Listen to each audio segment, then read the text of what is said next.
Hello, welcome back to another few minutes reading with me. Yesterday's episode ended a little abruptly because my editing skills are not what they should be yet. But we had just met Mother and we'll continue on from there. Well, dearies, how have you got on today? There was so much to do, getting the boxes ready to go tomorrow, that I didn't come home to dinner. Has anyone called Beth? How is your cold, Meg? Joe, you look tired to death. Come and kiss me, baby. While making these maternal inquiries, Mrs. March got her wet things off, her warm slippers on, and sitting down in the easy chair, drew Amy to her lap, preparing to enjoy the happiest hour of her busy day. The girls flew about, trying to make things comfortable, each in her own way. Meg arranged the tea table. Joe brought wood and set chairs, dropping, overturning, and clattering everything she touched. Beth trotted to and fro between parlor and kitchen, quiet and busy, while Amy gave directions to everyone as she sat with her hands folded. As they gathered about the table, Mrs. March said with a particularly happy face, "I've got a treat for you after supper." A quick, bright smile went round like a streak of sunshine. Beth clapped her hands regardless of the biscuit she held, and Joe tossed up her napkin, crying, a letter, 3 cheers for Father." "Yes, a nice long letter. He is well, and thinks he shall get through the cold season better than we feared. He sends all sorts of loving wishes for Christmas, and an especial message to you girls," said Mrs. March, patting her pocket as if she had got a treasure there.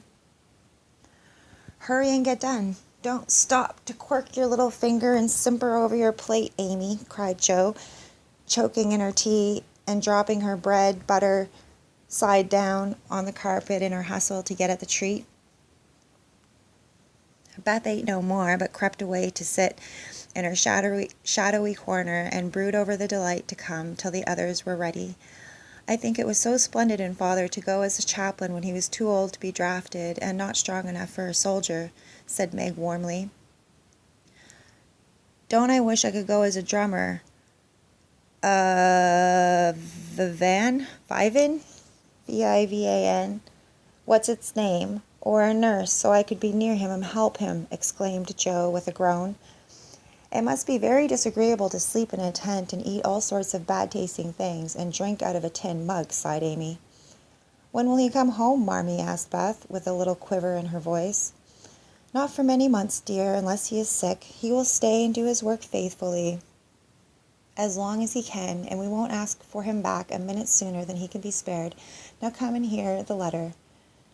They all drew to the fire, Mother in the big chair with Beth at her feet, Meg and Amy perched on either arm of the chair, and Joe leaning on the back where no one would see any sign of emotion if the letter should happen to be touching. Very few letters were written in those hard times that were not touching, especially those which fathers sent home. In this one, little was said of the hardships endured, the dangers faced, or the homesickness conquered. It was a cheerful, hopeful letter. Full of lively descriptions of camp life, marches, and military news, and only at the end did the writer's heart overflow with fatherly love and longing for the little girls at home. "Give them all my dear love and a kiss. Tell them I think of them by day, pray for them by night, and find my best comfort in their affection at all times. A year seems very long to wait before I see them, but remind them that while we wait, we may all work, so that these hard days need not be wasted.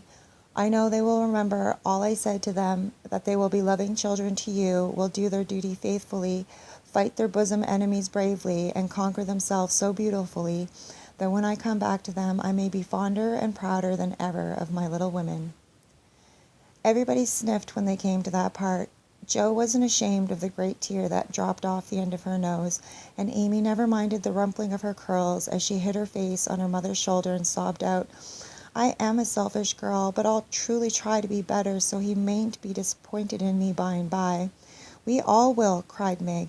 "I think too much of my looks and hate to work, but won't any more, if I can help it. I'll try and be what he loves to call me, a little woman, and not be rough and wild, but do my duty here instead of wanting to be somewhere else, said Jo, thinking that keeping her temper at home was a much harder task than facing a rebel or two down south. Beth said nothing, but wiped away her tears with a blue army sock and began to knit with all her might, losing no time in doing the duty that lay nearest her, while she resolved in her quiet little soul to be all that Father hoped to find her when the year brought round the happy coming home. Mrs. March broke the silence that followed Jo's words by saying in her cheery voice, "Do you remember how you used to play Pilgrim's Progress when you were little things? Nothing delighted you more than to have me tie my piece bags on your backs for burdens, give you hats and sticks and rolls of paper, and let you travel through the house from the cellar, which was the city of destruction, up to the housetop, where you had all the lovely things you could collect to make a celestial city. What fun it was, especially going by the lions, fighting Apollyon, and passing through that valley where the hobgoblins were," said Jo. "I like the place where the bundles fell off and tumbled downstairs," said Meg. "I like the place where the bundles fell off and tumbled downstairs," said Meg. "My favorite part was when we came out on the flat roof where our flowers and arbors and pretty things were, and all stood and sung for joy up there in the sunshine," said Beth, smiling, as if that pleasant moment had come back to her. "I don't remember much about it, except that I was afraid of the cellar and the dark entry, and always liked the cake and milk we had up at the top. If I wasn't too old for such things, I'd rather like to play it over again," said Amy, who began to talk of renouncing childish things at the mature age of 12. "We are never too old for this, my dear, because it is a play we are playing all the time in one way or another. Our burdens are here, our road is before us, and the longing for goodness and happiness is the guide that leads us through many troubles and mistakes to the peace which is a true celestial city. Now, my little pilgrims, suppose you begin again, not in play, but in earnest, and see how far on you can get before Father comes home." "Really, Mother, where are our bundles?" asked Amy, who is a very literal young lady. "Each of you told what your burden was just now." "Except Beth. I rather think she hasn't got any," said her mother. "Yes, I have. Mine is dishes and dusters and envying girls with nice pianos and being afraid of people." Beth's bundle was such a funny one that everybody wanted to laugh, but nobody did, for it would have hurt her feelings very much. "Let us do it," said Meg thoughtfully. "It is only another name for trying to be good, and this story may help us. For though we do want to be good, it's hard work, and we forget and don't do our best." I'm going to stop there because we are at exactly 8 minutes, and that's about what I'm trying to do right now. I just wanted to add a little bit to the end here before I publish this, and thank everybody for listening to my learning how to make YouTube video audio files episodes. I really appreciate it. I am working on a new project, and I'll let you guys know what that is soon enough. I hope you guys are enjoying this. I know it's not very professional sounding and all of that, but that's not really the point. The point is just to get it done, and hopefully someone out there will appreciate even just the bare minimum. Thank you guys so much. I really appreciate it. I'm going to upload this video and post the link. Love you all.